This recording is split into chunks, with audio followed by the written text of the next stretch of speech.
seperti yang kita ketahui bahwa Kerajaan Demak adalah salah satu kerajaan Islam pertama di Pulau Jawa, Indonesia, yang berdiri pada awal abad ke-16.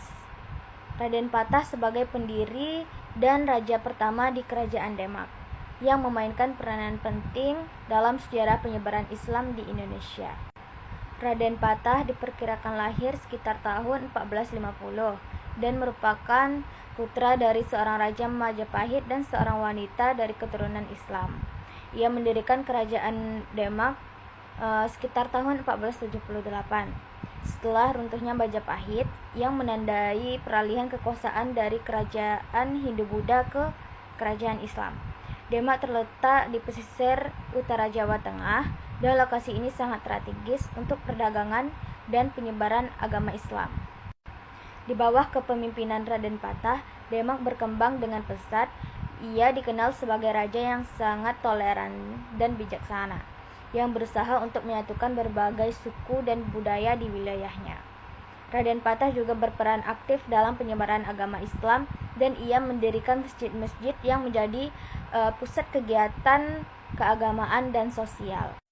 Nah, salah satunya ini, masjid yang terkenal adalah Masjid Agung Demak, yang hingga kini masih menjadi salah satu simbol penting bagi umat Islam di Indonesia. Raden Patah juga dikenal karena keberaniannya dalam menghadapi musuh-musuhnya, termasuk kerajaan-kerajaan lain yang masih menganut agama Hindu-Buddha. Ia berhasil mengalahkan Majapahit dan kerajaan-kerajaan kecil lainnya, sehingga memperkuatkan posisi Demak sebagai pusat kekuasaan Islam di Jawa.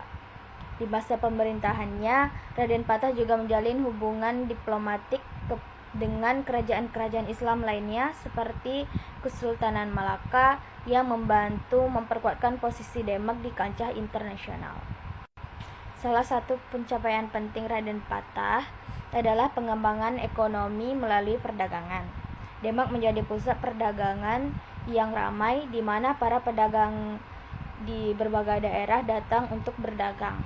Hal ini tidak hanya meningkatkan kekayaan kerajaan saja, tetapi juga mempercepatkan penyebaran Islam melalui interaksi antara pedagang dan masyarakat lokal. Namun, pada masa pemerintahan Raden Patah tidak sepenuhnya tanpa tantangan. Setelah kematiannya pada tahun 1518, Demak menghadapi berbagai macam konflik, baik itu konflik internal maupun konflik eksternal. Penerusnya seperti Pati Unus dan Sultan Trenggono berusaha untuk mempertahankan dan melanjutkan warisan dari Raden Patah, tetapi mereka juga harus menghadapi tantangan dari kerajaan-kerajaan lain dan masalah internal.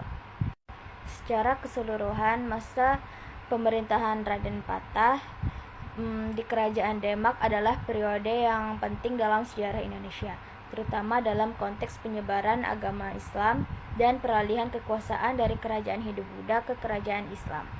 Raden Patah dikenang sebagai sosok yang visioner dan berani yang berhasil meletakkan dasar bagi perkembangan Islam di Jawa dan Indonesia secara keseluruhan.